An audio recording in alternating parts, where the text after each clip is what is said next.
Bienvenue sur Matrimoine Féministe, le podcast qui traite des sujets de société avec un œil féministe. Je suis Estelle Cozy, sa fondatrice, et je suis ravie de vous accueillir dans cet espace. Vous n'avez d'ailleurs pas besoin de prendre de notes, puisque la retranscription complète de l'épisode se trouve sur mon site internet www.matrimoine-féministe.com. En attendant, je vous laisse rejoindre ma conversation avec mon invité du jour. Bonne écoute!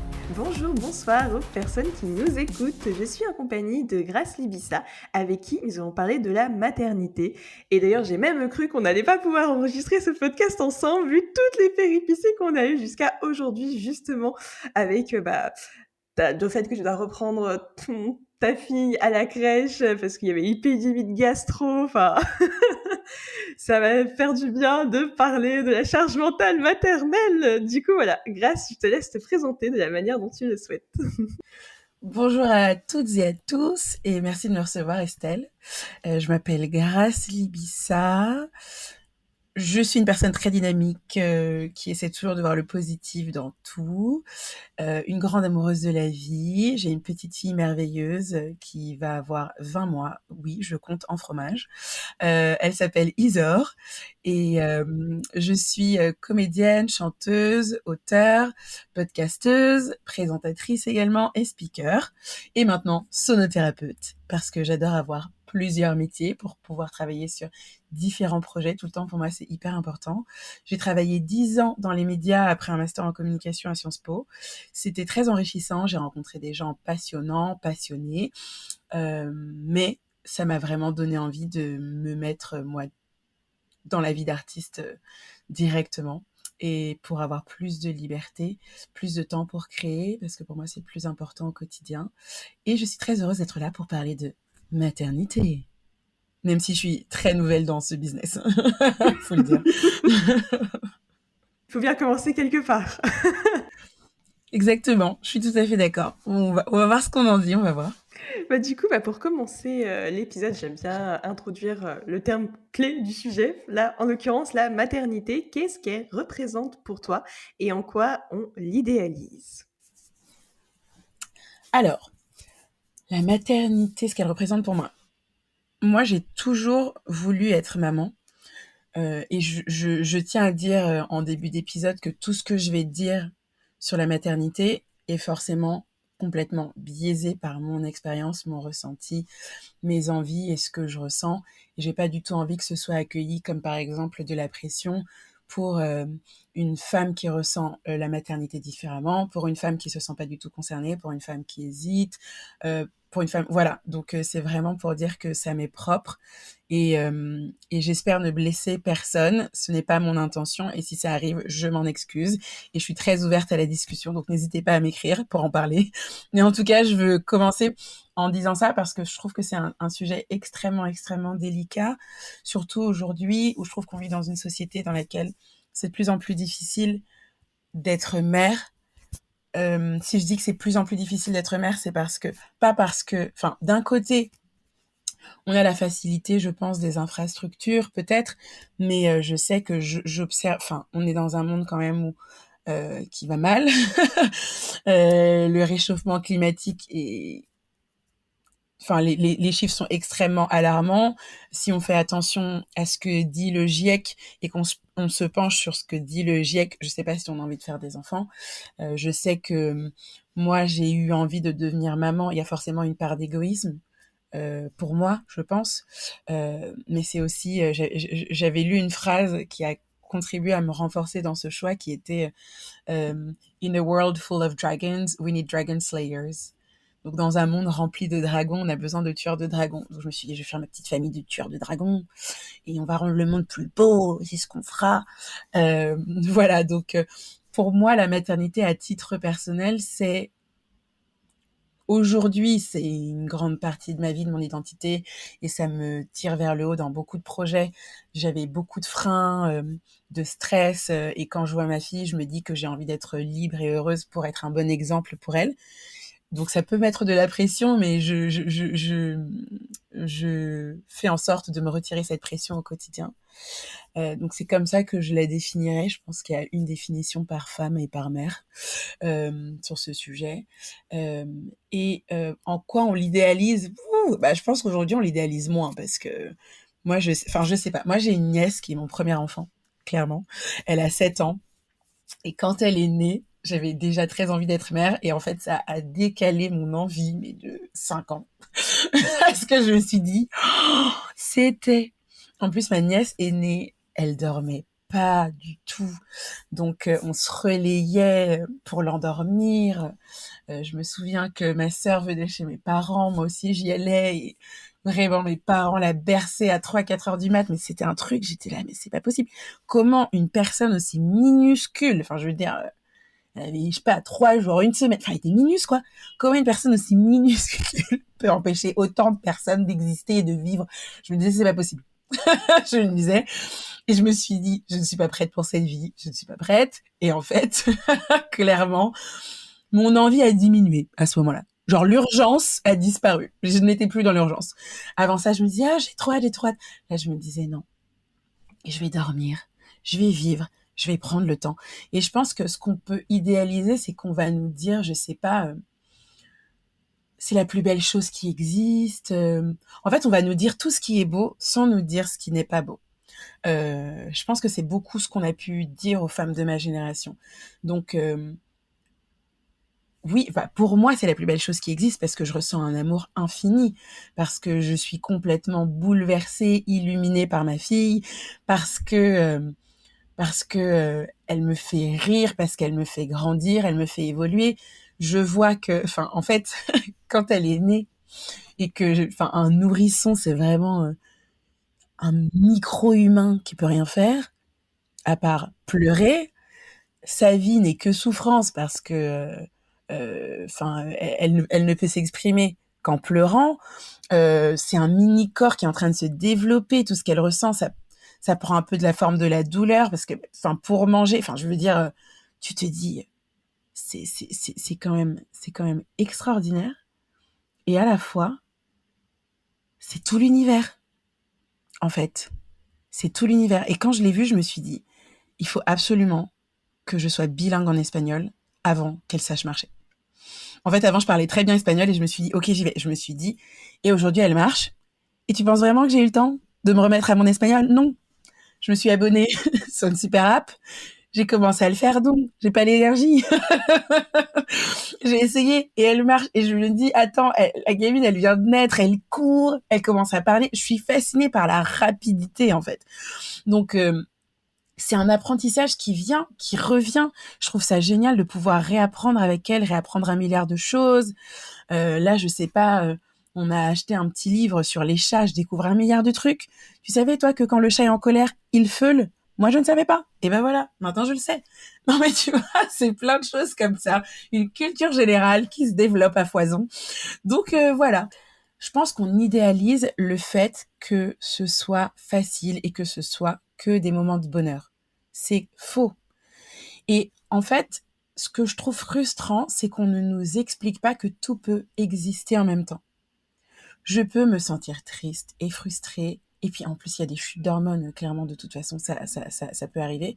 Je peux traverser des états dépressifs et à la fois être en amour total de mon bébé et à la fois être tellement heureuse. Je peux allaiter mon bébé et être tellement heureuse d'allaiter mon bébé et à la fois être épuisée parce que je le fais 12 heures par jour et que j'ai envie de dormir et que c'est du temps que dont j'ai besoin pour moi commencer à reconstruire mon corps, mon cœur, mon esprit, mon âme. Donc voilà, je pense que ce qui est le plus frustrant pour moi, c'est qu'on ne nous explique pas que tout peut cohabiter ensemble, que tout existe ensemble et que c'est pas grave et qu'il faut et que plus vite on l'accepte, mieux on se sent, mieux c'est parce que on va pas en plus d'être déprimé se dire ah non je suis déprimée ça veut dire que j'aime pas mon bébé, mais non ça veut pas dire ça. Et parfois on peut ne pas avoir envie de voir son bébé, on peut avoir envie de dire en fait là j'ai besoin de 2 heures ou d'une journée où je ne vois pas mon bébé. Et pendant cette journée, vous savez ce qui va se passer, vous allez juste penser à votre bébé en fait. Mais c'est pas grave parce que vous aurez du temps pour vous dire oh peut-être que là je peux juste être assise et rien faire. Peut-être que j'ai envie de regarder un tunnel de télé-réalité en débranchant mon cerveau et c'est pas grave. En fait, juste ne pas se juger, parce que de toute façon la société nous juge déjà tellement, comme si nous on se jugeait pas nous-mêmes. Vous inquiétez pas, on se juge en fait. constamment. Donc voilà, je pense que c'est une très longue réponse, mais c'est en tout cas ma réponse. Non, mais c'est très intéressant tout ce que tu dis. Je vais rebondir rapidement avec les petites notes que j'ai prises. Déjà, par rapport au réchauffement climatique, ça me fait penser. La station des dragons, je la connaissais pas, elle est très sympa. Mais moi, j'en avais une autre dans mon chapeau. C'était se demander quels enfants on veut laisser à notre planète. Parce qu'on parle toujours quelle planète on veut laisser à nos enfants. Sauf que les enfants, c'est un peu eux, les citoyens, citoyennes de demain, qui vont pouvoir changer les choses et impacter la vie des gens, en fait, notre vie en bien ou en mal, évidemment, mais c'est important en tout cas de pouvoir. D'ailleurs, attends, ça me fait penser, il y avait un film qu'une de mes anciennes collègues m'avait recommandé. Je crois que ça s'appelait Idiocratie. Je crois que le pitch du film, c'était en mode toutes les personnes écolos et compagnie n'ont pas fait d'enfants pour la planète. Et du coup, il reste que les personnes qui sont pas du tout sensibilisées à l'environnement. Et du coup, ça donne un monde avec des gens qui s'en fichent de la planète. Enfin, je crois que c'était ça. Je l'ai pas vu, le film. Mais ça m'a fait penser Et à ça. sûrement des personnes âgées livrées à elles-mêmes. Un vaste sujet dont on ne parle pas. Parce qu'on nous dit, oui, il y a trop d'immigrés, enlevez-les, il y a plus que des vieux en Europe, en fait. Les chiffres sont alarmants. Moi, j'ai travaillé un temps pour une société qui s'occupe des personnes âgées, gros raccourci, mais... Et en fait, les chiffres sont alarmants. On n'en parle pas vraiment parce que le plus urgent, visiblement, c'est de chasser tous ces gens d'Europe. Faites-le, hein. Vous allez voir ce qui se passe, mais je peux vous dire que ce sera pas a walk in the park, comme on dit aux Amériques. Voilà. Là aussi, je pense que les gens, ils idéalisent entre guillemets une société sans immigration parce que ça vient nourrir aussi leur racisme. Donc, mais c'est pas possible en fait. Et je pense que même au-delà du racisme, ce que j'observe, c'est que pour moi, c'est vraiment le pansement acide qu'on vient mettre sur l'hémorragie interne d'une société dans laquelle il y a tellement de problèmes. C'est-à-dire qu'aujourd'hui, tu vas aux urgences, tu peux attendre 8 heures alors que tu as eu un accident de voiture. Et en fait, il n'y a pas suffisamment de médecins. Les médecins ne dorment pas suffisamment. Il y a un turnover. Moi, j'ai une famille de médecins, donc clairement, je l'observe. Les gens travaillent énormément, c'est extrêmement compliqué. Les infrastructures ont de moins en moins de moyens. La façon dont le système s'organise, parce que les gens pensent qu'on a le même système de santé qu'il y a 10 ans. C'est pas du tout le cas. Et le jour où les gens se réveilleront, il sera trop tard. Mais les frontières seront fermées. Ça, elles seront bien fermées pour que tout puisse prendre feu en interne. Enfin, ça n'a aucun sens. Mais bref, on n'est pas là pour parler de ça. En tout cas, ce qui est sûr, c'est que je suis tout à fait d'accord avec cette phrase qui consiste à dire, en fait, ça rejoint ce qu'on vient de dire, mais c'est un cercle. Quels enfants on veut laisser à notre planète ? Parce qu'il ne s'agit pas seulement de la planète, il s'agit de savoir traiter son prochain avec amour, avec respect. Moi, je suis chrétienne, ce sont les valeurs fondamentales du christianisme que beaucoup de chrétiens semblent avoir oubliées en hurlant « Non aux immigrés !» Ce n'est pas le message du Christ. Et en fait, ce que tu observes, c'est que si c'est ça que tu apprends à tes enfants, qu'est-ce qui se passe derrière, en fait ? Si tu n'apprends pas tes enfants à respecter la nature, à respecter la planète, et je dis ça en toute humilité parce que clairement, je ne suis pas du tout la reine de l'écologie. Moi, je découvre, je m'y mets doucement. Je viens de faire un jeûne spirituel vegan de 3 semaines, donc ça fait de moi une flexitarienne, pas une végane. En tout cas, pendant ces 3 semaines, je me suis rendu compte que c'est extrêmement difficile de ne pas consommer de sucre, d'alcool, de viande, c'est quand même plus facile, mais de produits animaliers, de produits transformés. Le riz basmati, c'est un produit raffiné. Donc, tu vois, tout ce dans quoi il y a de la levure, ce sont des produits transformés. Il y a des additifs dans absolument tout. Si tu fais pas les choses toi-même, ça devient extrêmement compliqué. Et en fait, c'est toute une société qui est organisée comme ça, tu vois. Donc, il va s'agir d'apprendre à nos enfants à consommer différemment, à acheter les fruits et légumes qui sont produits localement pour pouvoir soutenir les agriculteurs de ta région parce qu'en fait ils sont en dépression, parce qu'en fait il y a un taux de suicide incroyable chez les agriculteurs, et une montée des votes RN aussi, parce que qu'est-ce que tu veux leur dire, enfin tu vois, en fait, parce que tout ce qu'ils vont entendre, c'est oui, mais en fait, si l'économie est comme ça, c'est parce qu'on fait rentrer n'importe qui dans le pays. Alors que s'ils n'étaient pas là, ça irait mieux. En fait, tout peut aller mieux aujourd'hui. Simplement, les lobbies s'organisent pour que ce ne soit pas le cas. Bref, c'est un vaste sujet, c'est un long sujet, ce n'est pas mon expertise. Il y a des gens brillants qui en parlent bien mieux que moi. Malheureusement, on ne les invite pas nécessairement sur les plateaux télé, mais ils font plein de super podcasts et il faut les écouter justement pour que nos enfants aient un avenir meilleur. Et ça, c'est des questions que je me pose en permanence et c'est chaque jour, c'est au quotidien. Qu'est-ce que je peux apporter à ma fille? Qu'est-ce que je peux moi injecter dans le monde? Comment est-ce que je peux être la meilleure citoyenne possible? En sachant que je suis pas du tout la meilleure citoyenne possible. J'ai énormément de choses à apprendre, je le sais, mais tout est perfectible et en tout cas, c'est pas en allant vers la haine que ça va s'améliorer, ça c'est sûr. Oui, je suis entièrement d'accord. La haine ne résout rien à part attiser encore plus et provoquer des guerres, ce genre de choses. Mais c'est un cercle vicieux, je suis d'accord. Et en effet, je suis aussi d'accord avec toi que c'est hyper important de transmettre ces valeurs à nos enfants, nos valeurs, parce que c'est eux qui vont pouvoir les reproduire par la suite. Donc, bien sûr, hein, la définition des valeurs est propre à chacun, chacune, mais faire de son mieux et lui inculquer les valeurs de l'amour de l'autre, etc. Je pense que c'est quelque chose de tellement important et tellement peu valorisé dans notre société. Enfin, rien qu'à voir sur les réseaux sociaux comment les gens ils se battent en commentaire, mais pour que dalle. C'est que, ouais, il y a vraiment des choses à expliquer dès l'enfance. Et puis même, j'avais vu des statistiques, par exemple, pour les petites filles et les petits garçons, je sais plus exactement les chiffres, je pourrais les remettre dans la description, mais c'était que avant l'âge de 6 ans, la petite fille, elle se sent moins intelligente que le garçon par rapport aux mathématiques et compagnie, parce qu'il y a aussi des stéréotypes de genre qui pèsent sur les enfants en fonction de l'éducation qui est mise en place. Et du coup, comment toi tu fais pour transmettre cette vision égalitaire des choses, sachant qu'il y a des parents pour qui l'égalité, ça fait pas du tout partie de leurs valeurs et qui peuvent transmettre autre chose. Donc c'est pas évident parce que, en effet, tu essaies de transmettre quelque chose à ta fille, mais elle aussi, elle évolue dans un environnement qui est mouvant, avec plein de contradictions, parce que voilà, la vie est faite de contradictions. Donc comment on fait pour trouver sa place et aussi pour résister face aux injonctions qui pèsent sur nous, parce qu'on a envie, je pense, de faire le mieux pour transmettre à fond sur nos enfants. Mais après, il y a, mais est-ce que je le fais bien? Comment se légitimer? Toi, comment t'as fait? Bah, bon, moi, ma fille, elle a 20 mois, donc c'est vraiment... je pense que je suis pas au stade d'une personne dont l'enfant a 7-8 ans, comme ma nièce, par exemple. Euh, Moi, je sais que ma grande sœur, c'est vraiment mon exemple. J'admire énormément la façon dont elle élève ma nièce et la mère qu'elle est. Et je m'inspire beaucoup d'elle. Je prends vraiment tout ce qu'elle dit comme parole d'évangile. C'est-à-dire que le moindre doute, je l'appelle, je lui dis, je sais pas quoi faire. Elle me dit, déjà, il n'y a pas besoin de chialer. Et ensuite, et ensuite elle me donne des tips. Donc, j'avoue que, bah, déjà, je pense que s'entourer de personnes qui sont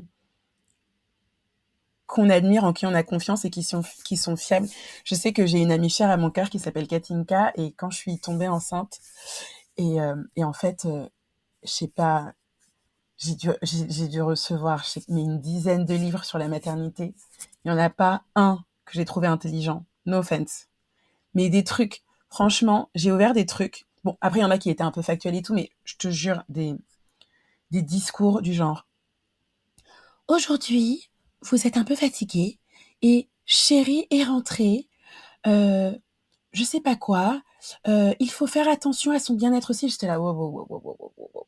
C'est quoi ce genre de truc? Tu sais, des trucs où, par exemple, tu réfléchis à faire... je devais faire ma valise de maternité et je me demande ce qu'il fallait pour mon mec. Donc, je me dis, bah, je vais regarder, comme j'étais en train de regarder pour moi, je me dis, je vais lui balancer un article. On pourrait se dire que c'est une charge mentale, mais il l'aurait fait lui-même, clairement.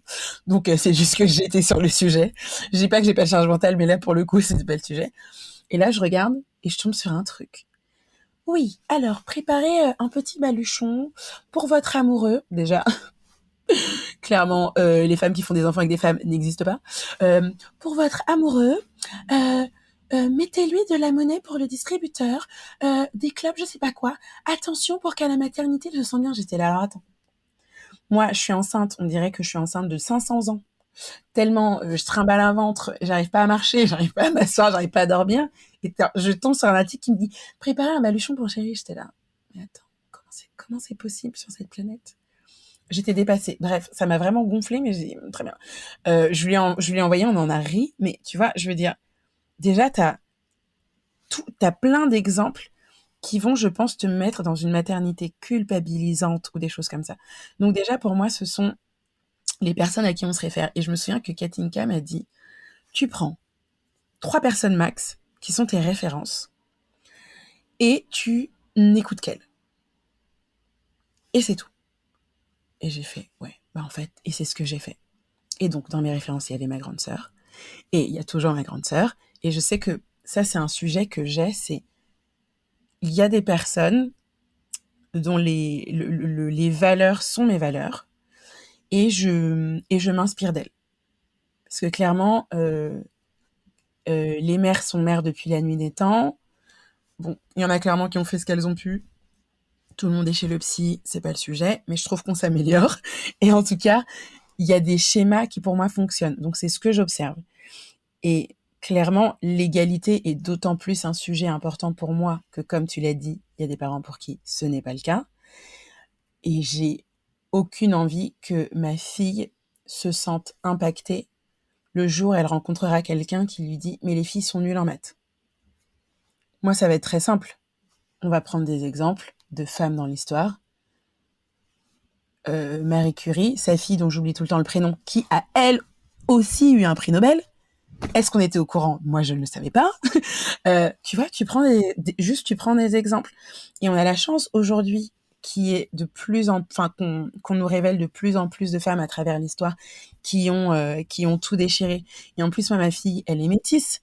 Donc, il y a cette chance aussi. Il y a le film Hidden Figures qui raconte l'histoire de 3 femmes noires à la NASA qui ont tout déchiré. Je fais des grands raccourcis comme ça, mais bon, allez voir le film. Ou lisez des articles, il y a des super articles dessus. Des femmes qui sont de vraies badass pour dire non, en fait, moi de toute façon c'est très simple. Je vais lui expliquer. On vit dans une société dans laquelle tout le monde est biaisé. Chacun va penser ce qu'il veut. Et malheureusement, tu es né à un moment de l'histoire où beaucoup de gens pensent que la vérité, c'est un détail. Voilà. Où ils préfèrent plonger dans la facilité de la médiocrité, de la haine de l'autre, du jugement. C'est pas facile à gérer, mais nous, ce qu'on va faire, c'est qu'on va prendre soin de notre santé mentale en se souvenant que la vérité est de notre côté. Quels sont les faits ? Les faits, c'est que ce sont des idioties de dire que les garçons sont plus forts en maths que les filles. C'est faux. Et ben voilà, maintenant qu'on sait que c'est faux, est-ce que tu aimes les maths ou pas ? Parce qu'il y a le sujet aussi, tu vois. Pour moi, on peut pas ne pas aimer les maths avant d'avoir genre, 13-14 ans quand les vecteurs arrivent. Moi, ça a été mon cas, ça a été la rupture. Avant, j'adorais les maths, j'étais une brute en calcul mental, etc. Je suis tombée sur une prof qui était une catastrophe en explication de géométrie. Désolé. Elle était horrible. Et en fait, ça m'a bloquée. Alors que, tu vois, moi, ma grande sœur est médecin. Elle a quand même réussi à gérer les maths. Mon père m'a toujours dit, les gens qui ne savent pas faire de maths, qui ne savent pas calculer, les gens qui sont mauvais en maths ratent leur vie. Il m'a toujours dit ça. Bon, j'étais mauvaise en maths, je m'en suis quand même correctement sortie. Moi, j'ai vraiment fait un blocage. Et après, pour moi, le sujet, c'est aussi cette liberté. Voilà, ça va être de dire ça. Mais en tout cas, lui laisser l'accès au scope le plus large possible. Et si on m'a dit que je peux pas, je vais dire, on va le faire, en fait. Si on te dit que tu peux pas le faire, fais-le. Mais si tu as envie de le faire, c'est-à-dire que c'est pas non plus un truc de personnes têtues qui se dit je vais faire tout ce qu'on me dit que je peux pas faire. Non, ça n'a pas de sens. Mais c'est let's go, on le fait. Et si toi particulièrement tu n'y arrives pas, c'est pas grave, on trouvera autre chose. Mais en tout cas, tu peux faire ce que tu veux, tu peux être qui tu veux. Et aujourd'hui, cette chance d'avoir de plus en plus de représentation, pour moi, ça change vraiment tout. Je sais que moi, je me suis construite en dépit d'une absence de représentation. Il y a eu cette force-là. Après, j'ai aussi été élevée par une femme qui était plutôt team. En vrai, tu peux faire ce que tu veux. Moi, ma mère m'a toujours dit, tu peux faire ce que tu veux, tu peux être qui tu veux, mais sache que mais la société sera pas toujours de ton côté. Genre, quand je lui dis, je veux faire un bac L, elle dormait plus la nuit. Un bac littéraire, je sais pas si on dit ça aujourd'hui, je crois pas. C'est là que tu sais que t'as vieilli. Et elle me disait, non, fais des maths, s'il te plaît. Alors vraiment, tu peux lire des livres quand tu veux, mais la poésie, ça sert à rien, ça va pas te nourrir, etc. Donc clairement, moi, quand j'étais au lycée, mes parents étaient en PLS, mais en PLS. Et en fait, quand je suis entrée à Sciences Po, ça les a vachement apaisés parce qu'ils se sont dit, ok, a priori, ça mène vers des carrières correctes. Mais clairement, quand j'ai fini Sciences Po et que je suis allée bosser dans la télé, mon père m'a dit, si c'était pas pour faire l'ENA, je vois pas pourquoi tu y étais, en fait. Il suffisait directement d'aller travailler à la télé. Enfin, vraiment, tu sais, des trucs comme ça que j'espère de pas infliger à mon enfant. Et en fait, ça me fait rire. Et surtout, maintenant que je suis comédienne, ils sont là. Mais vraiment, pourquoi? Le CDI, c'est tellement mieux. Et tu vois, enfin, clairement, je vais essayer de lui apporter le plus de liberté possible dans ses choix. Après, en lui disant toujours, faut que tu te donnes à fond. Et ça, je sais que c'est une valeur que je partage avec mon mari. Quel que soit le chemin de vie que tu choisisses, faut que tu te donnes à fond. C'est-à-dire que si tu veux être, je sais pas, je me souviens qu'une copine m'avait dit que son grand-père lui avait dit, moi, si tu veux vendre des ampoules, je m'en fous. Tu vends des ampoules. Mais je veux que tu aies le plus gros magasin d'ampoules du monde. Alors, est-ce qu'on est sur une pression? Oui. Moi, mon idée, ça va plutôt être, dès lors que tu as la chance de vivre dans un pays libre, parce qu'on vit quand même dans un pays libre, même si je suis pas d'accord avec tout ce qui se passe, et même si je suis très frustrée par des choses que j'entends et des médias avec lesquels je suis pas du tout d'accord, on vit dans un pays libre, dans lequel elle peut être libre, elle peut lire ce qu'elle veut, elle peut rigoler, elle peut courir dans la rue, elle peut courir dans la nature, elle peut se balader, elle peut accéder à ce qu'elle veut. Ça, c'est une chance. Et pour moi, à partir de là, il faut profiter au maximum de toute la chance qu'on a. Voilà. Mmh. Oui, c'est très beau ce que tu nous dis, de ce que j'entends et ce que je comprends, c'est que, bah, tu vas faire en sorte dans ton éducation de construire une sorte de bulle pour, ta fille, pour qu'elle puisse se développer, même si elle est consciente de ce que peut être, ce que peut représenter, la société, mais elle peut avoir cette zone, elle pourra avoir cette zone où elle pourra se retrouver, elle pourra être inspirée, on pourra lui donner confiance et la soutenir et ça, c'est important et en effet, c'est chouette aussi que, bah, tu puisses transmettre enfin, par rapport à tes parents, c'est vrai que ça a dû être un peu compliqué en effet de vivre. Toi, tu voulais être littéraire et eux, ils sont très scientifiques, donc c'était un peu un conflit. Non, mais ma mère est très littéraire. Ma mère est très littéraire. Mais elle me disait, non, mais ça va te Mmh. mener nulle part. Ma mère est très littéraire. Elle a fait des études de droit. Elle m'a donné la passion des livres. Mon grand-père, son père était passionné de littérature, donc il lui a transmis, elle me l'a transmis. Et donc, clairement, enfin, elle savait, mais c'est juste qu'elle voyait pas ce que je pouvais en faire derrière. Et c'était surtout ce côté de bac littéraire qui, pour elle, manquait de sérieux, en fait. C'était plus ça. Et après, ils étaient plus détendus. Mais en tout cas. Mais oui, pour ma fille, en fait, c'est cette bulle. En fait, je veux lui apporter le plus de confiance en elle possible. Et à partir de là, pour moi, c'est la seule clé, le seul vrai outil que je peux lui donner. Confiance en elle, une santé mentale forte, confiance en la vérité et surtout savoir que les autres, pour moi, l'important, c'est surtout dire que la vie des autres n'est pas important parce que notre vie nous appartient. Moi, j'ai rencontré des gens dans ma vie qui m'ont jugée, qui peut-être parfois vont sur mon compte Instagram pour rigoler et se dire hey, la bouffonne, je n'en sais rien. Mais ces gens sont pas dans ma vie au quotidien. Leur existence n'a pas d'importance pour moi. Le jour où je meurs seule en fait.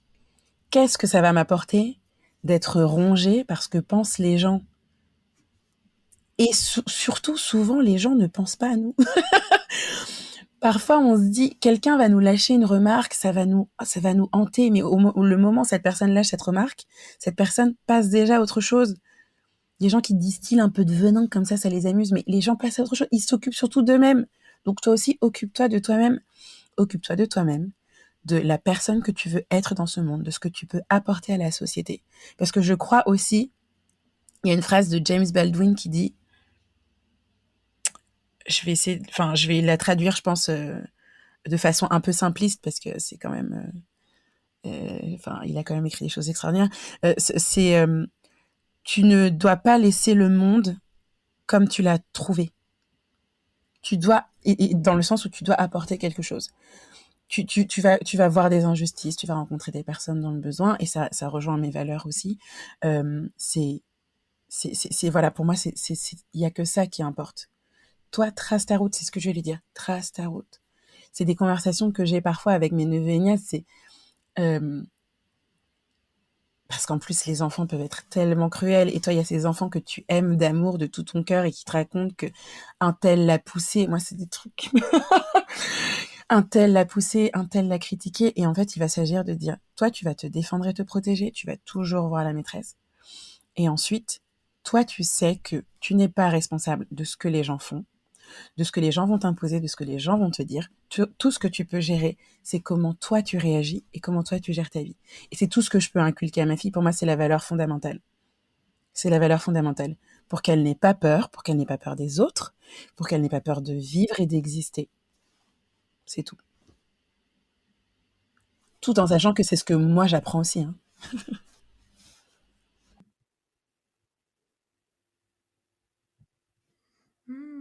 Je rejoins tellement. Mmh. Oui, c'est une vraie déconstruction que tu fais toi-même et que tu appliques, que tu inculques à ta fille et en effet, je suis tellement d'accord avec toi que, le regard des autres ne devrait pas avoir toute cette importance de façon à nous briser parce que, bah, c'est des choses qui arrivent malheureusement, régulièrement. Alors que oui, comme tu dis, on peut avoir de la maîtrise sur soi. Les autres, on peut pas maîtriser ce qu'ils pensent, ce qu'ils disent, ce qu'ils font et si tu es impacté par tout ça, bah, en fait, ça va être plus compliqué après pour toi pour te construire dans cette société parce que tu vas avoir peur en effet d'agir, tu vas avoir peur de faire des choses parce que tu vas dire: «Bah oui, machin et tout, comment il va me juger, comment il va me voir?» alors que oui, être en total alignement avec soi-même, je pense que ouais, c'est tellement important et surtout que oui, ça me fait penser que les femmes ont plus le syndrome de l'impostrice que les hommes parce que justement, on a été aussi éduqués à ça, à être dans le regard de l'autre, à exister via le regard de l'autre, notamment par exemple, je sais pas, avec l'amour, dans les contes. Enfin, maintenant, ça a changé quand même dans les Disney, il y a des évolutions, même dans les contes et les histoires qu'on raconte pour les enfants. Mais c'est vrai que c'est l'amour, ça transcende un peu tout, quoi, pour la vie d'une petite fille, entre guillemets. Alors que les garçons, c'est moins le cas. Maintenant, je sais pas si ça a peut-être dû changer de ce côté-là, j'imagine, l'histoire qui sont racontées, parce qu'il y a des histoires beaucoup plus inclusives et beaucoup plus belles, j'ai l'impression. Ben, pas que, parce que récemment, je lisais le témoignage d'une personne que je suis, une femme que je suis sur Instagram, je sais plus comment elle s'appelle, et qui disait que elle parlait avec un petit garçon qui disait les filles sont pas drôles. Mais un petit garçon, je sais pas, 5 6 ans, et elle lui dit bah, pourquoi tu dis ça Et elle lui dit bah, je sais pas, moi tu me trouves drôle. Et il dit bah oui, elle dit bah, je suis une fille. Il dit bah oui. Et elle dit pourquoi tu dis ça Et il lui dit mais dans les dessins animés, c'est tout, les filles sont jamais drôles. Alors après, je sais pas ce qu'il regarde exactement comme dessin animé, mais c'est quand même que dans la majorité de ce qu'il va consommer, il n'y a pas de personnages filles qui sont drôles.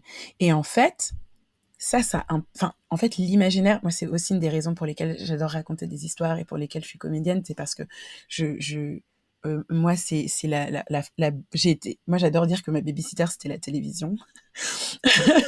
Les écrans, ça crée un machin, mais moi, je pense que c'est beaucoup les tablettes, les téléphones, etc. Mais moi, clairement, j'ai regardé toutes les séries qu'il y a des de Ça, Minicum, sur TF1, tout. J'ai commencé avec ma sœur sur Club Dorothée, j'ai tout vu. J'ai tout vu. Il faut le savoir, Olivier Tom, j'ai tout regardé, ok? J'ai tout regardé. Les séries, j'ai tout regardé. Les films, j'en ai vu 1 milliard. Et, et je sais qu'il y a des représentations qui sont catastrophiques. Mais je sais combien c'est important, combien on a besoin de ces récits. C'est pour ça qu'il faut que ces récits changent. Et je pense qu'aujourd'hui, il y a des choses qui ont évolué. Moi, ma fille regarde pas encore de dessins animés, donc je sais pas, je vois de loin les, ce qui existe. Je sais que j'ai vu passer une étude qui explique que d'un dessin animé à l'autre, les enfants réagissent différemment sur les niveaux d'excitation. Et en fait, il y a des dessins animés que tes enfants vont regarder. Et oui, ils vont péter un plomb quand tu arrêtes, parce qu'il y a beaucoup trop d'images à la minute. Je ne vais pas dire ce que c'est parce que j'ai pas envie de me faire attaquer par les lobbies. Je vous laisse faire vos petites recherches. Mais il y a des dessins animés qui ont beaucoup trop d'images à la minute. Et donc, quand les enfants arrêtent de regarder, ils se mettent à pleurer, à hurler. Et il y en a d'autres, ils vont peut-être être frustrés, mais c'est pas du tout la même chose. C'est comme pour le sucre, en fait. Le donner du sucre à des enfants, ça les transforme en gremlins. Alors, le cerveau a besoin de sucre pour se développer. Mais le sucre des fruits est amplement suffisant. Voilà, on n'a pas besoin de donner des choses transformées. Et alors oui, moi il y a des mamans qui me disent mais comment tu vas faire quand ton enfant sera à l'école? On verra. Moi je prends un problème par jour. Là elle est à la crèche, je lui donne pas de sucre, c'est tout. Après on verra. En tout cas, ce qui est sûr, c'est que depuis que j'ai un enfant, je me suis mise à cuisiner. Si tu m'avais dit il y a 3 ans, tu cuisineras, j'aurais ri. Si, tu es obligé. Tu es obligé. Pour les bébés, encore, ça va. Mais pour tout ce qui va être sucrerie, etc., là, par exemple, je lui ai fait des pancakes avec 0 truc transformé, machin. J'ai fait burger, 0 sucre. J'étais trop fière de moi. Tu penses que j'aurais fait ça avant? Non.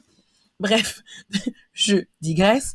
Mais pour revenir aux imaginaires, c'est extrêmement important pour moi, tout ce que les enfants vont consommer, tout ce que les enfants vont regarder.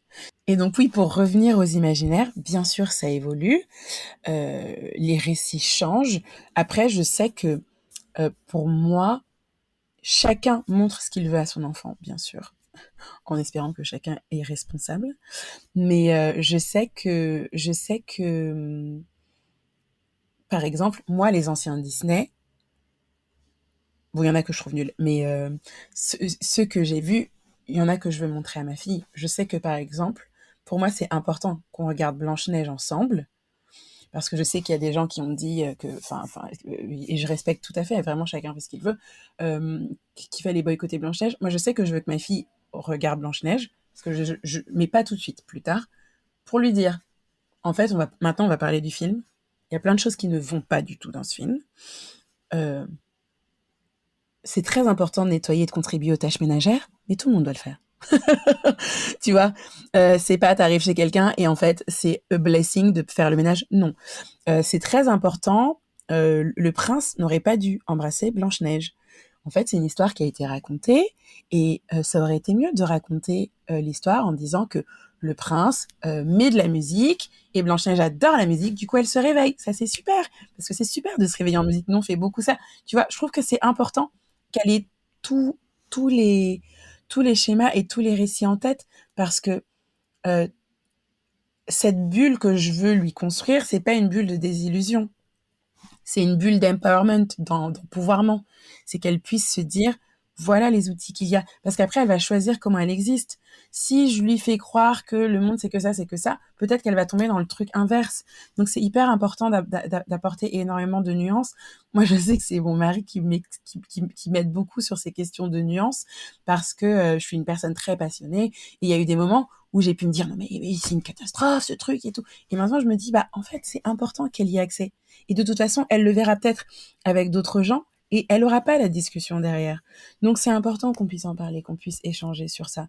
Et effectivement, je pense que les choses évoluent parce qu'il y a des gens qui se battent pour que ça évolue, il y a des gens qui se battent pour partager leurs histoires et leurs récits, et c'est d'autant plus important qu'on essaie de nous imposer des imaginaires sordides et extrêmement violents à travers des médias belliqueux, à travers des médias qui véhiculent des fake news en permanence et, euh, pour servir les intérêts de personnes qui ont beaucoup d'argent et qui sont assoiffées de pouvoir et qui se fichent complètement des répercussions chez les, entre guillemets, petites gens, des répercussions dans les cours de récréation où des enfants vont se faire tabasser, harceler, où des enfants vont être poussés au suicide parce qu'on a dit des choses horribles sur leur identité, sur leurs parents, sur leur famille, sur leur religion. Donc, euh, voilà, l'idée c'est de déconstruire dans nos foyers cette haine qui n'est pas déconstruite dans tous les foyers, en fait. Parce qu'il y a plein de parents qui vont penser comme ça et qui du coup vont inculquer ça à leurs enfants.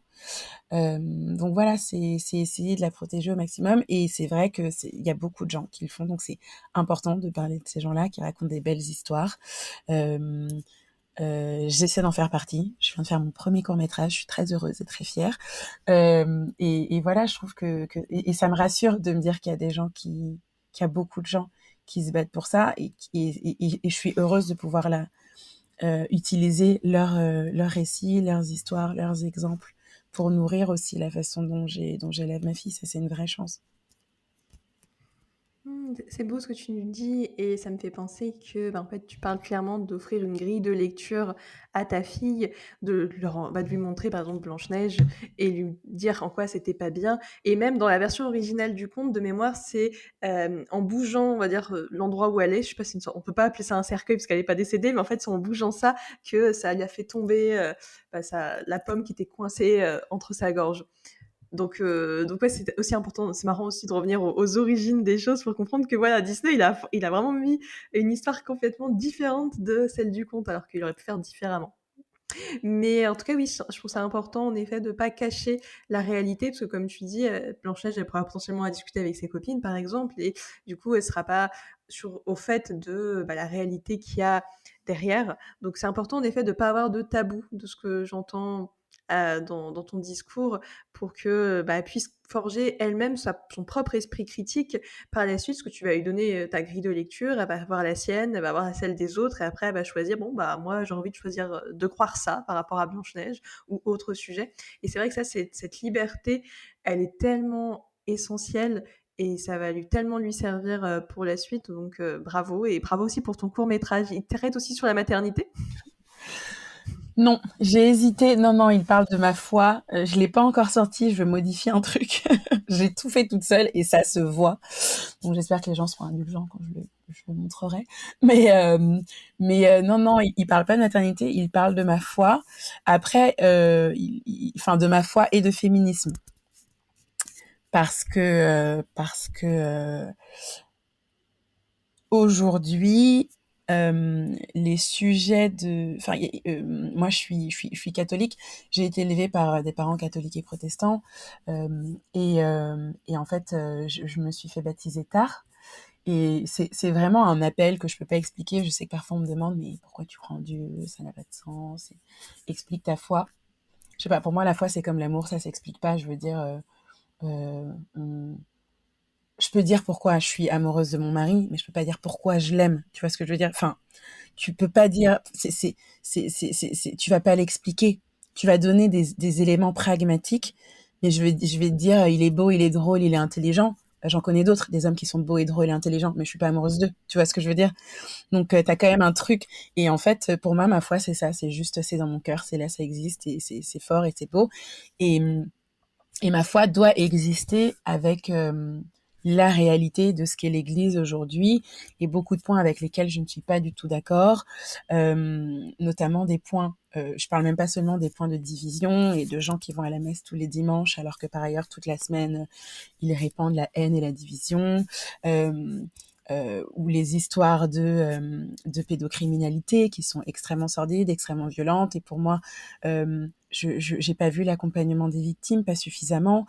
J'ai pas vu la condamnation des prêtres suffisamment. Je trouve ça extrêmement, extrêmement grave, extrêmement violent. Et pour moi, ça explique que beaucoup de personnes non seulement ne vont plus à l'église, mais perdent la foi parce qu'il y a beaucoup d'hommes d'église qui se prennent pour Dieu et qui du coup empêchent les gens d'avoir cette relation avec Dieu. Donc, pour, ça parle vraiment de ma connexion à Dieu et au Christ. Comment pour moi c'est important de revenir à ça. Et ouais, des sujets que je mets dans mes créations qui sont pour moi importants parce que quand j'entends des personnes de l'Église tenir des propos extrêmement, je vais dire extrêmement virulents, mais parfois juste homophobes, transphobes, euh, je comprends pas en fait. Je comprends pas, je comprends pas. Je pense que les gens ne lisent pas assez la Bible. Je pense que les gens, parce que tout est quand même basé sur un texte hein, qu'il faut lire, voilà. Euh, les gens parlent de christianisme et du Christ, et le Christ, et qu'ils veulent suivre le Christ, et le Christ a donné un seul ordre tout au long de sa vie. Une fois, il a dit, je vous ordonne de vous aimer les uns les autres. C'est tout. Il n'a pas dit, je vous ordonne d'être homophobe. Il n'a pas dit, je vous ordonne d'être transphobe. Il n'a pas dit, je vous ordonne de contrôler le corps des femmes. Et ça, je sais que ce sont des choses qui vont déclencher les gens voient rouge, mais en fait, ça demande du courage de regarder dans son cœur et de voir ce qui y est niché. Et s'il y a de la haine dedans, c'est à vous de le réparer. Vous devez pas l'imposer aux gens et surtout, vous devez pas vous cacher derrière la religion qui n'a rien à voir avec ça pour répandre ça. Et en fait, pour moi, pour qui ma foi est extrêmement importante, c'est vraiment mon quotidien. Moi, je prie tout le temps. C'est très fort dans ma vie. Bah pour moi, c'est très important de défendre le Christ et de dire, il a jamais dit ça. Il a jamais rejeté les gens. Et surtout, de dire aux personnes que je peux rencontrer sur ces sujets, de dire, bah, en fait, moi, je ne pense pas ça. Et je suis aussi chrétienne qu'une autre personne. Et mon discours est tout aussi légitime qu'une autre personne. Et il y a beaucoup de personnes qui sont chrétiennes et qui ne, et qui ne pensent pas ça, en fait. Et en fait, pour moi, le plus important, c'est que en répandant ces sujets de haine, que moi j'appelle du poison, on sous-estime la violence extrême que traversent les personnes qui sont transgenres, qui sont homosexuelles, qui ont leur vie, qui ont leur famille et qui prennent jets de violence comme ça au quotidien. Alors, en tant que femme noire, je sais ce que c'est, mais je me dis toujours, heureusement que je suis catholique. Je veux dire, aujourd'hui, je me dis, j'ai la chance, pour moi c'est un privilège de pas être musulmane et de pas être juive aujourd'hui, parce que ce sont des religions qui sont, la montée de l'islamophobie et de l'antisémitisme aujourd'hui en France et dans le monde sont extrêmement violents. Et donc tu te dis, si t'es au stade où c'est un privilège, c'est qu'il y a un problème. C'est que la montée de la haine est extrêmement, extrêmement, extrêmement violente. Et donc, voilà, j'ai eu envie de parler de ma foi dans ce film pour revenir à ce qui pour moi est son cœur et son importance, c'est l'amour, c'est le partage, c'est l'écoute, c'est c'est c'est le vivre ensemble qui aujourd'hui est moqué par des gens qui sont assoiffés de violence. Enfin, je veux dire, ça demande du courage en fait de pas choisir la haine. Et il y a des gens qui n'ont pas ce courage aujourd'hui. Alors, en même temps, quand on voit le monde dans lequel on vit, quand on voit l'effondrement de l'économie, quand on voit les discours anxiogènes qu'on met dans la tête des gens non-stop, non-stop, non-stop, non-stop, c'est-à-dire que si tous les jours, je te nourris la tête en te disant « Estelle, euh, qu'est-ce que je peux te dire Estelle, il faut que tu saches que les boulangers te veulent du mal. Les boulangers te veulent du mal. Je te dis ça tous les jours, 10 fois par jour, sur une chaîne en répétition. Les boulangers te veulent du mal. Qu'est-ce qui va se passer? Tu vas plus manger de pain. Et quand tu croiseras un boulanger, tu te diras, il faut l'arrêter, il faut qu'il sorte de mon pays, il faut qu'il arrête de travailler. Tu vois ce que je veux dire? Si on te met ça dans la tête non-stop, bah complètement. Et en fait, je déplore sincèrement que ma fille vive dans ce monde et je me dis, tout ce que je peux faire, c'est la protéger au maximum. Moi, essayer au maximum de raconter des belles histoires, d'accompagner les gens au mieux dans leur quotidien. C'est aussi pour ça que je suis aussi devenue sonothérapeute, parce que la sonothérapie, c'est la thérapie par le son avec les gongs, les bols tibétains. Et en fait, ça apporte de l'apaisement, du bien-être. Et je suis sincèrement, profondément convaincue, peut-être naïvement, que plus on prend soin de sa santé mentale, mieux on se porte. Et plus on est un petit papillon et moins on a envie de haïr son prochain. Tu vois ce que je veux dire? De haïr. Tu vois, c'est ce que je me dis. Mais c'est un peu le truc où je dépose les armes et dans ce lâcher prise, je veux juste me tourner vers ce qui est beau parce que c'est épuisant, en fait, de voir ces vagues de haine constantes. Cet été, quand plein de personnes racistes sont mises à percuter des gens avec leur voiture, enfin, c'était d'une violence. Et je me suis dit, waouh, ça y est, c'est, les gens ont basculé dans cette facilité de la haine et de l'horreur parce que c'est beaucoup plus facile d'être dans un entre-soi de haine et de division que de se tourner vers l'autre. Pour moi, c'est drôle parce que pour moi, c'est comme dans un mariage. Le mariage, c'est pas facile. C'est du mytho. Ça, c'est un truc dont on peut parler. Le mariage, c'est pas facile. Mais en fait, comment dire? Moi, mon mariage, il est quand même plus facile que d'autres, je pense. Mais pour moi, dès lors qu'il y a deux personnes qui sont dans une situation, tous les jours, pour toujours, bien sûr qu'il y a des moments où ça va être plus compliqué. Donc le sujet, c'est, est-ce que je choisis de prendre le temps de dialoguer, de d'arroser l'herbe, de dire, ok, mon amour, là, moi, en ce moment, je suis pas heureuse, ça va pas. Voilà ce qui va pas, ça va pas. Et la personne en face doit réussir à l'entendre, doit réussir à accepter, mais elle vient aussi avec ses doléances. Et elle va aussi dire, ok, bah moi, il y a ça qui va pas. On va réfléchir, on va choisir une balance. Ça va pas se faire du jour au lendemain. On va réfléchir. Est-ce qu'on n'y arrive que tous les deux? Est-ce que on y va avec un professionnel qui nous accompagne? Est-ce qu'on choisit un thérapeute ou une thérapeute? Est-ce qu'on choisit une médiatrice? Est-ce qu'on choisit d'aller dans des cercles de parole? Est-ce qu'on a besoin en fait de partir en week-end? Est-ce qu'on a des enfants? Est-ce qu'on n'a pas d'enfants? Qu'est-ce que ça signifie? Est-ce qu'on a besoin de redéfinir notre couple et de voir? Et j'ai lu récemment qu'être en couple avec une personne pendant longtemps, c'était faire le deuil constant d'une personne qu'on aime. Parce qu'on change en permanence, on évolue en permanence. Et en fait, pour moi, je fais le parallèle avec la société, parce qu'il y a vraiment ce truc de dire j'ai pas envie de faire d'efforts, je divorce. Et je dis pas que les gens qui divorcent n'ont pas fait d'efforts, parce que beaucoup de divorces arrivent au prix de beaucoup de tentatives et de difficultés de communication et de gens qui n'ont pas réussi et qui n'ont plus eu envie de se battre.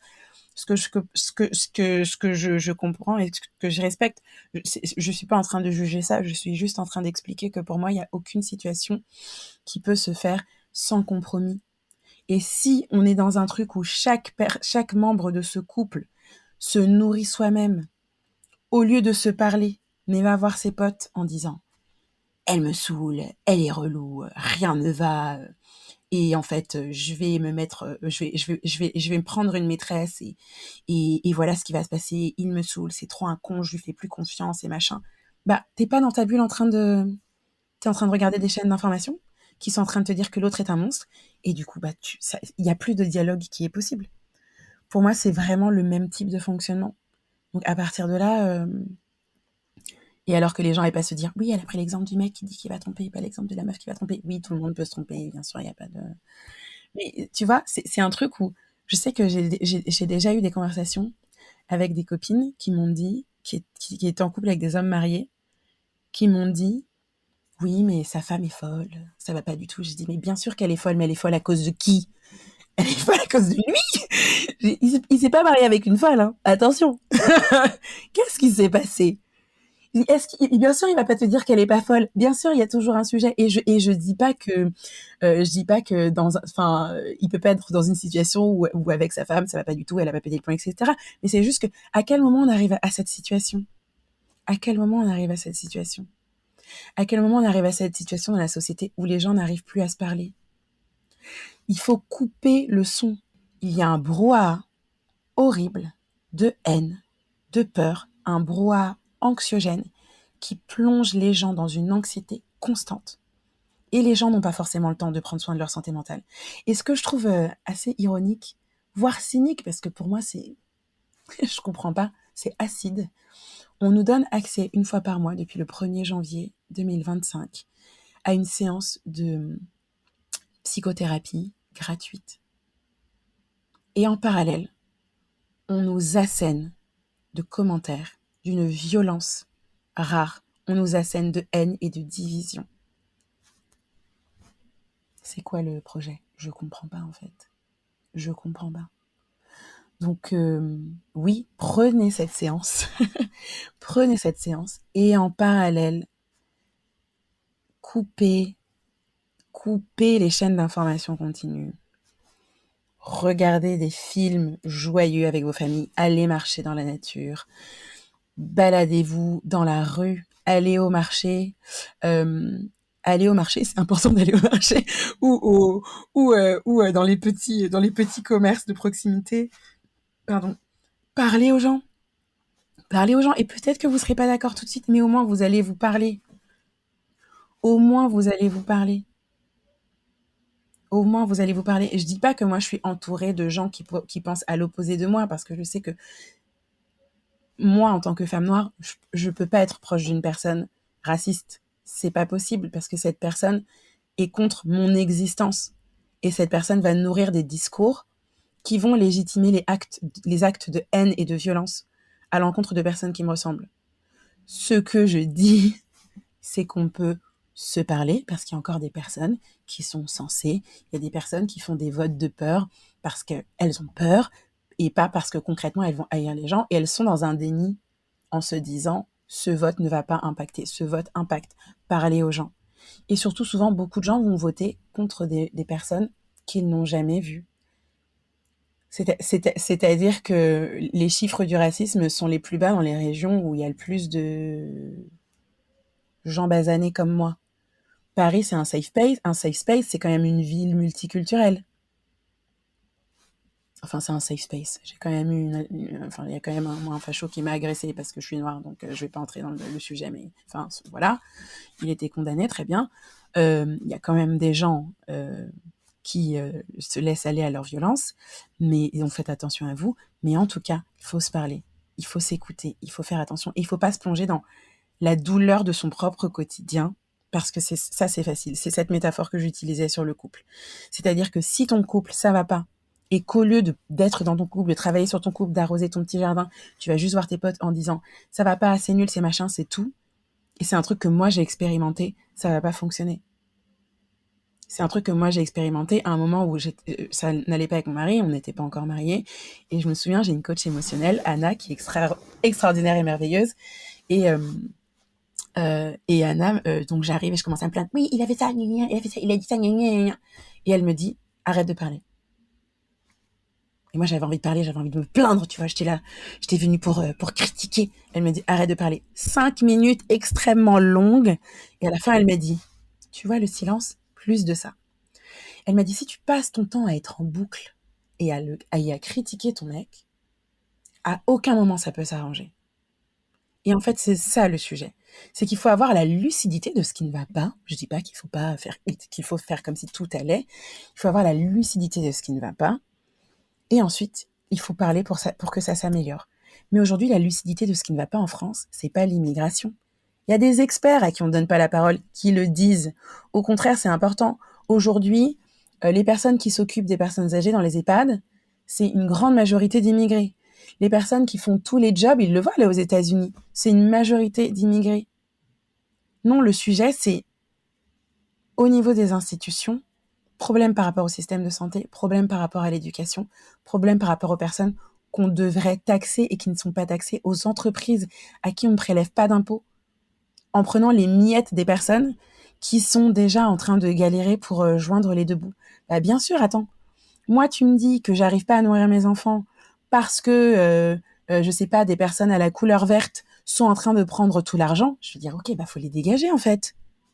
Dégagez-les, parce que moi j'en peux plus. C'est normal, c'est facile. C'est important d'être dans la compréhension de l'autre, dans l'action, dans l'apathie, essayer de se comprendre et dans la bienveillance. Mais du coup, là, on va passer à la conclusion, de l'épisode. C'est un sujet très intéressant parce qu'on pourrait, continuer pendant très longtemps à diriger le fil. Déjà, toi, quel serait ton mot de la fin par rapport à tout ce qu'on a dit dans cet épisode? Mon mot de la fin, ce serait de dire déjà bravo à toutes les mamans. Vous êtes géniales, vous faites ce que vous pouvez et c'est important de vous le rappeler, notamment dans les moments où vous êtes épuisés, où vous pouvez plus voir vos enfants, où vous avez l'impression que vous faites tout mal, où vos enfants sont malades, où ils sont tombés, où ils se sont blessés, où quelqu'un leur a fait du mal et vous n'avez pas réussi à le voir, où vous êtes en train de gérer 1 milliard de choses entre le travail, votre famille, vos relations personnelles, que vous savez plus où vous en êtes. Vous êtes extraordinaire, vous déchirez, c'est très important de le dire. Et pour moi, le plus important, c'est l'amour. Et je sais que c'est naïf, et en fait, j'ai envie de revenir à la naïveté. Et je me rends compte que dans les moments où je me laisse être naïve sont les moments qui me font le plus de bien, parce qu'on nous a fait croire que l'amour, c'est un truc de faible. On nous a fait croire que la beauté, la douceur, l'écoute, l'entraide, c'est un truc de faible, et qu'aujourd'hui, il faut être vénère contre tout le monde, qu'il faut se détester, que les gens qui se parlent, ça n'a pas de sens, que les gens qui s'écoutent. Non, revenez à l'amour. L'amour de vous-même, déjà, c'est hyper important. Ça, c'est un truc de dingue que j'ai compris en devenant mère, c'est qu'on est la priorité. Si vous ne vous aimez pas vous en priorité, si vous ne prenez pas soin de vous en priorité, vous n'arriverez pas à être une bonne mère, entre guillemets, c'est-à-dire que vous serez là que pour les autres et pas pour vous. Mais en fait, en étant là d'abord pour vous, vous êtes forcément là pour les autres parce que vous montrez à vos enfants que vous prenez soin de vous, que vous êtes heureuse et quand vous êtes avec eux, vous êtes là vraiment avec eux. Moi, je sais que là, j'ai traversé un épisode dépressif depuis le début de l'année 2025 et je m'en suis rendu compte récemment, je comprenais pas ce que j'avais. Ça faisait longtemps que ça m'était pas arrivé. Et en fait, j'étais sincèrement épuisée. Et en fait, là, j'ai commencé à réinjecter dans mon quotidien des petits rituels hyper importants pour me sentir bien, pour me sentir mieux. Et en fait, c'est ça, et en fait, je vois que je suis pas la même avec ma fille, avec mon mari, avec ma famille, avec mes amis et avec moi-même et dans mes projets. Donc prenez soin de vous les mamans, c'est super important, vous n'êtes pas égoïste. Si on vous dit que vous êtes égoïste, dites oui, je suis égoïste parce que c'est en prenant bien soin de soi qu'on prend mieux soin des autres. Très, très bien dit. C'est tellement important de recharger, ses batteries en effet pour, être là, plus présente, plus profiter et être plus apaisée et sereine. Je suis tellement d'accord avec toi et du coup, dans la suite de mes questions, toi, qui sont tes rôles modèles? J'en ai plein. Je vais déjà parler des rôles modèles que j'ai la chance d'avoir dans ma vie, parce que j'ai beaucoup de chance d'être entourée de très très belles personnes dans ma vie. Euh, Mes sœurs, qui sont charmées. Ma mère, qui est charmée. Franchement, on n'est pas toujours d'accord, mais c'est vraiment une femme extraordinaire. Euh, Ma belle-mère, la mère de mon mari, c'est une femme incroyable. Ma belle-sœur, la sœur de mon mari, et mon autre belle-sœur, la meuf de mon beau-frère. Franchement, j'ai des femmes dans ma famille qui sont incroyables. J'ai la chance incroyable d'avoir des femmes extraordinaires dans ma vie, à qui je peux parler, vers qui je peux me tourner, et ça, c'est quand même j'ai quand même beaucoup de chance. Et mes amis aussi sont mes rôles modèles. Moi, j'avoue que j'ai euh, j'ai j'ai beaucoup moins de personnes qui me sont très proches qu'avant, et toutes les personnes qui me sont proches, hommes et femmes, sont des personnes que j'admire pour une raison ou pour une autre. Donc, en ce qui concerne les rôles modèles euh, qui sont plus publics, plus accessibles, je vais dire, je vais pouvoir en citer quelques-uns, quelques-unes. Il y a Mel Robbins que je trouve extraordinaire. C'est une coach qui reçoit des personnes passionnantes dans son podcast, dans lequel j'apprends toujours énormément de choses que je trouve géniales et passionnantes. Il y a Michelle Obama, bien sûr, qui est incroyable, et j'adore parce que elle donne de très bons conseils sur la vie et notamment sur le couple. Et il y a une interview d'elle que j'adore dans laquelle elle explique que dans son mariage avec Barack Obama, donc, euh, personne donne jamais 50-50 et que c'est très important de se marier avec quelqu'un qu'on admire et dont on partage les valeurs, parce qu'il y a des moments où on va pas s'aimer en fait. Et j'ai adoré, j'ai trouvé ça juste et, et fort et intelligent, contrairement à des conseils qu'on peut avoir sur le mariage en mode oui, c'est toujours bien et parfait. Non, c'est faux. C'est faux. Donc maintenant, il nous faut des outils concrets et clairs. Ça, c'est sûr. Il y a Rihanna, que je trouve incroyable, qui est pour moi la personne la plus authentique qui soit, qui fonce, qui trace sa route sans se soucier des qu'en dira-t-on, et que je trouve vraiment, vraiment, vraiment formidable. Il y a l'autrice Maya Angelou, autrice poétesse, qui a eu une vie extraordinaire, qui a écrit des livres et des poèmes merveilleux, magnifiques, qui sont très nourrissants pour l'âme et pour le cœur, qui me font beaucoup réfléchir. Là, depuis très récemment, il y a Marc Aurèle. J'avais jamais lu Penser à moi-même, et justement après ce tunnel où j'étais malade et où je me sentais en dépression, j'ai une copine qui s'appelle Charlotte qui m'a recommandé ce livre, qui m'a dit que c'était son livre de chevet. Je lui ai dit que j'aimais bien lire la Bible, que ça me faisait du bien, et elle m'a dit, tu sais, les Pensées à moi-même, c'est incroyable. Donc j'ai commencé à lire ça, et c'est vrai que c'est incroyable. Et tu te dis, c'était il y a si longtemps. Et c'est tellement d'actualité, c'est fascinant combien ça l'est.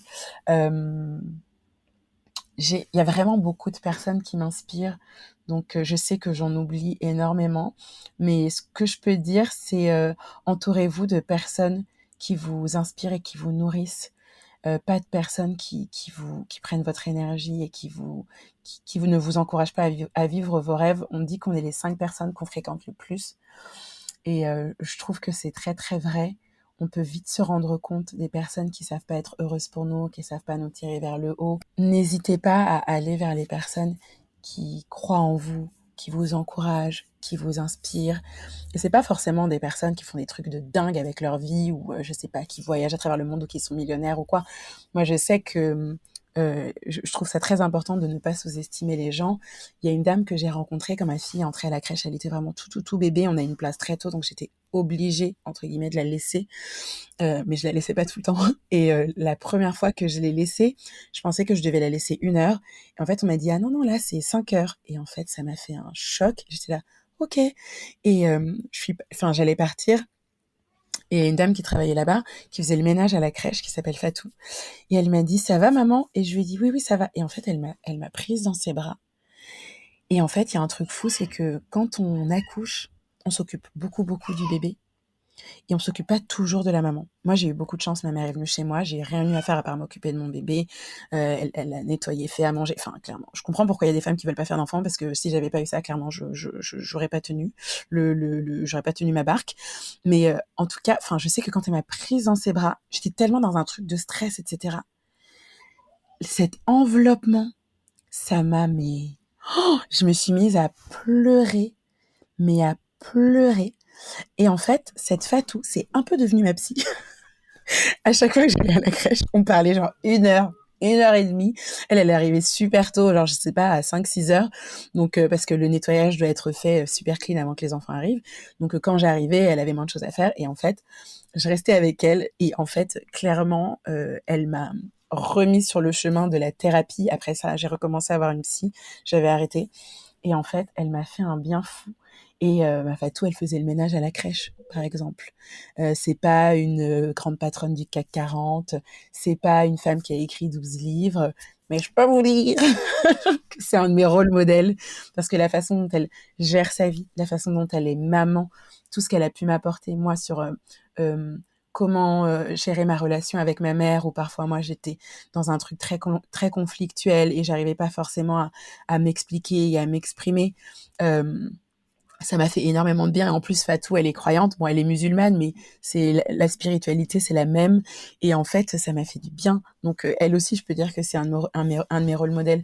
Donc oui, entourez-vous de gens qui vous font du bien, qui vous apportent beaucoup de choses et qui vont vous nourrir au quotidien, qui vont vous permettre d'être vous-même, de pas ressentir d'anxiété, qui vont vous permettre d'être dans la douceur, dans l'écoute, qui vont, qui vont vous tirer vers le haut sans vous tirer vers le haut par les cheveux, comme j'aime le dire. C'est-à-dire que, par exemple, moi, mon mari, il me tire vachement vers le haut. Euh, il, j'ai beaucoup de rêves, il soutient vachement mes rêves, c'est un soutien constant. Et je sais qu'il y a un moment où j'étais pas très active dans mes créations et tout. Et il m'a dit,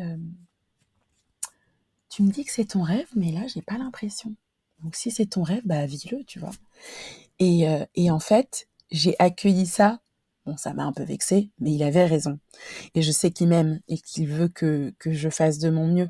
Donc, avoir des soutiens comme ça, c'est une vraie force parce qu'on vous laisse pas non plus vous reposer sur vos lauriers enfin, comment dire, quand je dis entourez-vous de bonnes personnes, c'est pas entourez-vous de personnes qui vont vous laisser dans un repos inactif où vous faites rien et où vous foncez pas vers vos rêves, etc. Mais c'est entourez-vous de personnes saines qui vous font du bien et qui vous encouragent et qui mettent de la magie dans votre vie. C'est très très beau. J'aimerais pouvoir rebondir, mais il nous reste 3 dernières questions avant de clôturer l'épisode et c'est très intéressant ce que tu nous partages. Alors dans les dernières questions que j'ai, c'est quelles ressources tu recommanderais aux personnes qui nous écoutent? Que signifie pour toi le terme féminisme et qui aimerais-tu voir au micro de Matrimoine féministe? Alors, les ressources, je vais donner euh, podcast en anglais, il y a The Mel Robbins Podcast. Donc, j'ai parlé de Mel Robbins, que j'aime énormément. Podcast en français, il y a La Matrescence, que j'ai commencé à écouter, que je trouve super, qui m'accompagne au quotidien dans la maternité. Je trouve ça vraiment passionnant. Il y a plein de sujets géniaux. Il y a le podcast Vlan de Grégory Pouy, que je trouve vraiment génial. Il y a énormément d'épisodes. Il arrive à laisser une place géniale, comme toi, aux invités. Et je trouve ça chouette parce qu'on apprend énormément de choses. C'est hyper nourrissant, hyper enrichissant. À chaque fois que j'écoute un de ces épisodes, je suis là, wow, mais j'apprends tellement de choses et je me dis, c'est incroyable. Et il y a plein de rôles modèles dedans à prendre. Il y a un podcast que j'aime beaucoup qui s'appelle Fête des gosses, que je trouve très déculpabilisant et passionnant. Je l'ai trouvé génial. Je n'étais pas forcément toujours d'accord avec tout, mais je trouve ça chouette aussi de pouvoir écouter ça. Il y a le podcast de Trevor Noah que j'adore, c'est aussi en anglais. Lui, c'est aussi un de mes rôles modèles. Je le trouve vraiment passionnant, brillant, notamment sur les sujets socio-économiques et politiques. Des références de livres, je vais les donner un peu à la va-vite, je suis désolée. Je vais plutôt donner des autrices. Euh, Bell Hooks, Toni Morrison, Audre Lorde, Maya Angelou. Du coup, Marc Aurèle aussi. Ce sera le seul homme que je vais citer ici. Euh, J'ai donné livre, podcast. En fait, il y a tellement de trucs, je suis en train de me dire... Bon, écoute. Pour moi, le féminisme, c'est laisser les femmes être libres. Il existe aujourd'hui des féminismes, mais moi, ce que je dis, pour moi, c'est laisser les femmes être libres. Pour moi, c'est laisser une femme sortir en mini-jupe, c'est laisser une femme porter le voile, c'est laisser une femme euh, travailler et avoir des enfants, c'est laisser une femme ne pas avoir d'enfants, c'est laisser une femme créer ce qu'elle veut, c'est laisser une femme s'exprimer, c'est juste laisser les femmes vivre, en fait. Si on va dans un monde où le féminisme n'existe pas et où il n'est pas nécessaire, pour moi, c'est un monde dans lequel les femmes font ce qu'elles veulent. Il n'y a pas de différence au niveau salarial. Je prends des choses un peu pragmatiques, mais c'est ça, c'est juste la liberté pour moi, le féminisme, en fait. Qui je veux voir? Je vais te dire toutes mes copines, mais j'aimerais bien voir Tani. Je sais pas si tu connais Tani. Tani, c'est une de mes copines. Elle est humoriste, elle est brillante, elle est extrêmement drôle. Elle se définit comme une afroféministe lesbienne. Elle a une super afro, elle est très drôle, elle court avec un drapeau queer. Elle est, enfin, il y a un passage où elle danse. C'est quoi? Elle danse sur Chris, qui à l'époque était Christine and the Queens. Je ne tiens pas debout. Tu vois cette chanson? Elle danse dessus dans son spectacle. Elle est à mourir de rire. Et elle l'a fait à la Cigale récemment. C'était génial, c'était beau. Tani, elle est passionnante. Je pense que plus on entend, mieux on se porte. Donc, il faut absolument que tu interviewes Tani. Elle est géniale. J'aimerais voir Eva Rami, qui est une comédienne, autrice géniale, qui a un spectacle qui s'appelle Va aimer. Elle a eu un Molière pour ce spectacle. C'est un seul en scène. Je ne l'ai vu que 2 fois. Je pense qu'il faudrait que je le voie 3 fois minimum. Et je vais y retourner de toute façon. Eva a mis son spectacle dedans. Elle parle de sujets, elle parle de violences sexistes et sexuelles. Elle arrive à le faire avec humour, avec émotion, avec nostalgie. C'est brillantissime. Je pense sincèrement que c'est l'une des plus belles expériences de théâtre que j'ai eues de toute ma vie. Elle donne envie d'écrire, elle donne envie de chanter, elle donne envie de vivre, elle donne envie d'exister, elle donne envie d'être libre. C'est l'une des plus belles voix du féminisme, à mon sens. C'est très beau, ça parle de pardon. Bref, elle est incroyable. Allez voir son spectacle déjà. Allez voir Tani aussi. Et Va aimer, c'est aussi un livre. Donc j'aimerais beaucoup voir ça. Je pense que tu devrais interviewer ma copine Prudence Leroy, qui est comédienne et mannequin, qui est une femme passionnante. Elle fait pas du tout assez d'interviews à mon goût, je ne sais pas pourquoi. Elle est brillante, drôle, intelligente, géniale. Donc je pense que c'est une facette d'elle qu'il faudrait absolument qu'on voit. Ma copine Roxane Turmel aussi, elle est comédienne aussi. Elle est géniale, elle est brillante, elle est drôle, c'est une personne magnifique. Je pense que tu devrais l'interviewer. Voilà. Je vais dire elle, parce que ce sont mes copines que j'aime trop. Mais j'ai d'autres copines que j'aime trop et que tu devrais voir, mais je sais pas si ce serait pertinent pour elle de faire des interviews. Je sais pas si elle voudrait que je parle d'elle, parce que ce sont pas forcément des personnes publiques, donc voilà. Mais ma copine Zara, avec qui c'est mon associée en sonothérapie, elle a un parcours incroyable et à chaque fois je me disais si un jour je fais un podcast pour interviewer des femmes, je l'interview, c'est sûr. Après je vais aller voir parce que ma fille pleure grave, je sais pas. Elle a l'air fâchée contre son père. Bref, je me disais, si je fais des interviews, il faudra absolument que je l'interviewe. Elle a une vie passionnante. Elle rentre là de 8 ans en Thaïlande et on est en train de monter cette activité de sonothérapie ensemble. Je pense que tu aurais raison de l'interviewer. Et last but not least, ma copine Christelle Tissot, qui a créé le média Musae, qui est un média sur la santé mentale. C'est avec son média que j'ai fait mon podcast sur la santé mentale. C'est une femme brillante, extrêmement drôle, mais là n'est pas le sujet, qui a beaucoup d'esprit et qui a pris cette mission de dédramatiser et dédramatiser la santé mentale et de la rendre accessible au plus grand nombre. Je pense qu'elle aurait beaucoup de choses à dire, donc voilà. Et je te mets en contact avec plaisir, donc n'hésite pas. Merci pour ces noms, je les ai tous notés. Tani, Eva, Prudence, Roxane, Zara, Christelle, ça en fait du monde. C'est trop chouette. Merci de ces recommandations. Merci à toi. Trop bien, bah, merci. En tout cas aussi, merci beaucoup pour ton temps, Grace. C'est chouette qu'on ait pu, parler, d'ailleurs, tu fais partie des épisodes les plus longs de Matrimoine féministe. Merci à toutes les personnes qui auront tenu tout l'épisode. Oui, et comme je le disais, j'espère n'avoir blessé personne. J'ai parlé avec mon cœur. On peut avoir des désaccords. Je suis toujours ouverte pour discuter, pour échanger. Et justement, je pense que plus on se parle, et mieux c'est. Essayer de comprendre l'autre, c'est tellement important, avoir cette démarche d'empathie et bienveillance complètement, Grace. Sinon, je vais pas m'arrêter. Et bah, du coup, bah, ciao, ciao tout le monde. Merci d'être resté jusqu'au bout. Merci beaucoup. Merci d'avoir écouté cet épisode, j'espère qu'il vous a plu.